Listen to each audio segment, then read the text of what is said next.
বাংলাদেশের জার্সিতে খেলার জন্য মুখিয়ে আছে দুই সুলিভান ব্রাদার্স এবং মোহাম্মদ সালাহর রিপ্লেসমেন্ট খুঁজে পেয়েছে লিভারপুল।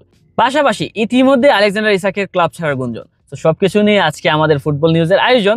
তো দেরি না করে শুরু করা যাক আজকের ফুটবল নিউজ। সো হ্যালো, কি অবস্থা সবাইকে স্বাগতম জানাই বাংলাদেশের প্রথম এবং একমাত্র ডেইলি ফুটবল আপডেটস ভিডিওতে। সো দেরি না করে শুরু করা যাক। কিউবা মিচেলকে ফাইনালি বাংলাদেশের জার্সিতে দেখতে পেয়েছে বাংলাদেশের দর্শকরা।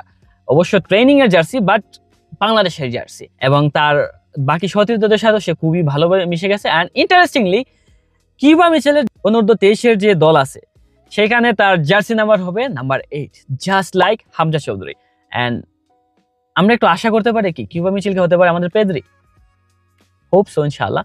অ্যান্ড পাশাপাশি কিউবা মিচেলের সাথে জায়ান আহমেদ, সদ্য আগত জায়ান আহমেদও যোগ দিয়েছেন অনূর্ধ্ব 23-এর ক্যাম্পের মধ্যে। সো আগামী 3 তারিখ ভিয়েতনামের সাথে মাঠের মধ্যে আমরা তাদেরকে মাঠে দেখতে পাবো। সো হোপ সো ভালো কিছু দিয়ে শুরু হোক ইনশাল্লাহ। And speaking of Bangladesh jersey, বাংলাদেশের জার্সিতে খেলার জন্য মুখিয়ে আছে দুই সুলিভান ব্রাদার। সেভ বাংলাদেশ ফুটবলের বরাতে আমরা জানতে পারি যে রোনান এবং ডেকলেন সুলিভান বাংলাদেশের সমর্থকদের সমর্থন খুবই ভালোভাবে এনজয় করতেছে। অ্যান্ড তারা বাংলাদেশের জার্সিতে খেলার জন্য মুখিয়ে আছে। অ্যান্ড তারা বিশ্বাস করে যে বাংলাদেশের জার্সিতে খেলে তারা বাংলাদেশের জন্য বিশাল কিছু অবদান রাখতে পারবে। বাংলাদেশি ফ্যান্সদের এত এত রিকোয়েস্ট, ভাই ওদের কমেন্ট সেকশনে যদি যান, মানে এত এত রিকোয়েস্ট যে কাম টু বাংলাদেশ, এই সেই, ভাই এগুলা দেখলে বিশ্বাস করেন আরো ভালো লাগে যে বাংলাদেশের মধ্যে ফুটবলের যে ক্রেজ আছে, বাংলাদেশের সমর্থকরা ফুটবলকে যে কতটুকু ভালোবাসে, নিজের দেশের ফুটবলকে কতটুকু ভালোবাসে, এগুলা ওদের কমেন্ট সেকশনে গেলে দেখা যায়। আপনি কাভান সুলেমান বলেন, কুইন সুলেমান বলেন, যারা যারা আছে রুট ফুটবলার যারা আছে সবার কমেন্টে যান, দেখবেন Bangladeshi comment come to Bangladesh, এই সেই, সত্যি এগুলো ভালো লাগে। Going on to the cup football, Mohamed সালাহর রিপ্লেসমেন্ট খুঁজতেছে লিভারপুল। অ্যান্ড তারা অবশ্যই একজন ইয়াং ভার্সেটাইল প্লেয়ার খুঁজতেছে। অ্যান্ড খবর অনুযায়ী তারা সেটা পেয়েও গেছে। The player we are talking about is Michael Olise from Bayern Munich. Bayern মিউনিকের এই 23 বছর বয়সী খেলোয়াড়কে লিভারপুল তাদের মোহাম্মদ সালাহর রিপ্লেসমেন্ট হিসেবে কনসিডার করতেছে। And we all know there are some players who can be replaced, and definitely Mohamed Salah is one of them. However আমরা যদি মাইকেল ওলিসের যে স্টেটস আছে গত সিজনের স্টেট, সেটা যদি দেখি, গত সিজনে সে 34টা ম্যাচ খেলেছে এবং গোল করেছে 12টা, পাশাপাশি অ্যাসিস্ট করেছে 15টা। আই মিন 34টা ম্যাচের মধ্যে 27টা জিএনএ, সিরিয়াসলি ম্যান। এবং আপনার যদি ড্রিবলিং দেখেন, 54% ড্রিবলিং সাকসেস রেট এবং 56% duel win. I mean he is a real baller man. 34 ম্যাচের মধ্যে 27 জিএনএ, ভাই কি মনে করতেছেন? Considering his age, he is just 23 years old man. Come on man, আমি যদি পারতাম ওরা আমার টিমের জন্য নিয়ে আসতাম, বার্সার জন্য ওরা নিয়ে আসতাম আমি যদি পারতাম। But we all know we are broke, we can't do this. তো আমাদেরকে ওইটা অন্যান্য দলের ট্রান্সফারের দিকে তাকায় থাকতে হবে।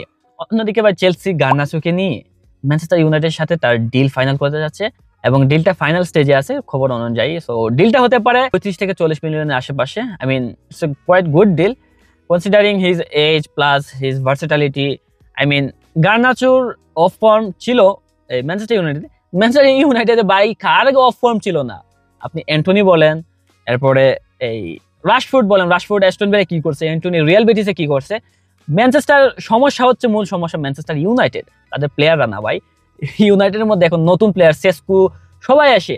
এই এখন ম্যাচ চলতেছে, কিন্তু ইউনাইটেডের এখন ম্যাচ চলতেছে, মানে আমি যে এখন ভিডিওটা রেকর্ড করতেছি এখন কিন্তু ম্যানচেস্টার ইউনাইটেড ম্যাচ চলতেছে সদ্য প্রিমিয়ার লিগের মধ্যে প্রমোটেড হওয়া দলের সাথে। ম্যানচেস্টার ইউনাইটেড 36 মিনিটের মাথায় 2-0 গোলে ডাউন হয়ে গেছে। I mean seriously man, so problem is not the players.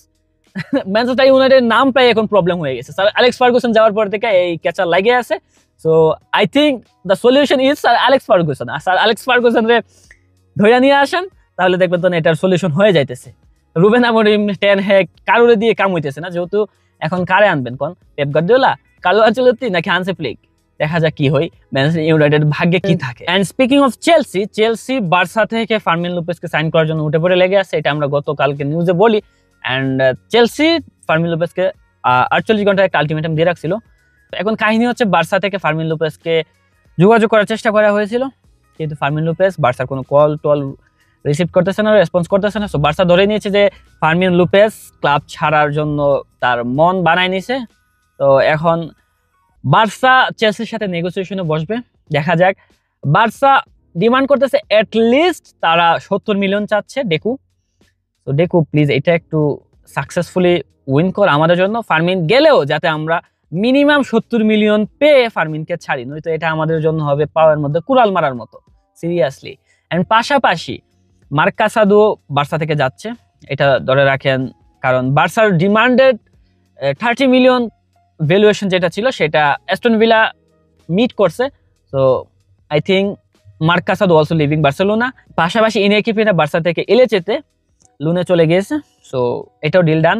একটা স্পেস খালি হয়েছে, যে প্লেয়ারগুলো আছে তাদেরকে রেজিস্টার করা যাবে। অ্যান্ড ইন্টারেস্টিং খবর হচ্ছে বার্সা নাকি একজন ডিফেন্ডার সাইন করার জন্য মার্কেটে গেছে। আপনি জানেন কে? এস মোনাকো থেকে ব্রাজিলিয়ান ডিফেন্ডার ভেন্ডারসনকে। সো ভেন্ডারসন 24 বছর বয়সী একজন ডিফেন্ডার, আর ওর গত সিজনের যে স্টেট ছিল গুড, ওভারঅল তার পারফরমেন্সও গুড ছিল। বাট ওরা যদি সাইন করতে যায় তার মোটামুটি 25 থেকে 30 মিলিয়নের মতো খরচা হবে বার্সার, যেটা আই থিঙ্ক যদি Fermin Lopez and mark Casado চলে যায় ওদের টাকা থেকে কিছুটা কাভার হয়ে যাবে। এবং ওরা দুইজন যদি চলে যায় তাহলে বার্সা মেবি 1:1 নিয়ে একটু কাহিনী হইতে পারে, ফিরে আসার একটা আশার আলো দেখা দিতে পারে। পাশাপাশি ক্যাম্প নিউ হতে যাচ্ছে ইউএফএ চ্যাম্পিয়ন্স লিগের ভেন্যু বার্সা আর কি। অ্যান্ড ইউএফএ চ্যাম্পিয়ন্স লিগের কথা যেহেতু বলতে আসি, ইউএফএ চ্যাম্পিয়ন্স লিগের যে ড্র হবে সেটা আগামীকাল, এবং Barca, Bayern Munich, PSG, Chelsea আপনি বলেন, এরপরে আরো কয়েকটা দল আছে, তাদের মধ্যে থেকে যে কোনো দুইটা দলকে হোম অ্যান্ড এওয়ে হিসেবে পাইবে। এবং মাদ্রিদ থেকে খবর আসছে ট্রেন্ট আলেকজান্ডার আর্নল্ড মাদ্রিদে কিন্তু আসছে 2 মাসও হয় নাই, সে অলরেডি তার ক্লাব ছাড়া নিয়ে মার্কেটের মধ্যে গুঞ্জন চলে গেছে। I mean it's a rumour, and rumour is a rumour. So এটার এতটা ক্রেডিবিলিটি নাই অবশ্য, বাট গুঞ্জন যেহেতু উঠছে এবং সোর্স আমি যেটা থেকে কালেক্ট করছি ট্রাস্টেড সোর্স। তো দেখা যাক। কাহিনী হচ্ছে আলেকজান্ডার আর্নল্ড ওই কয়েকটা খারাপ পারফরমেন্সের পরে সে মাদ্রিদের যে স্টার্টিং 11 ছিল সেখান থেকে ড্রপ করছে। অ্যান্ড যে জাভি আলোনসো কিন্তু অলরেডি বলে দিয়েছে যে আমার স্কোয়াডের মধ্যে কারো ফিক্সড কোনো স্টার্টিং স্পট নাই। সো এখন ট্রেন্ট আলেকজান্ডার আর্নল্ড যদি মাদ্রিদের মধ্যে তার স্টার্টিং 11-এর স্পট হারাই ফেলে, সো ম্যানচেস্টার সিটি আগামী জানুয়ারিতেই তাকে পাওয়ার জন্য বিড করবে। I mean it's surprising man, but we all know it's a rumour, and a rumour is a rumour, nothing else. So এই ছিল আজকের মতো নিউজ।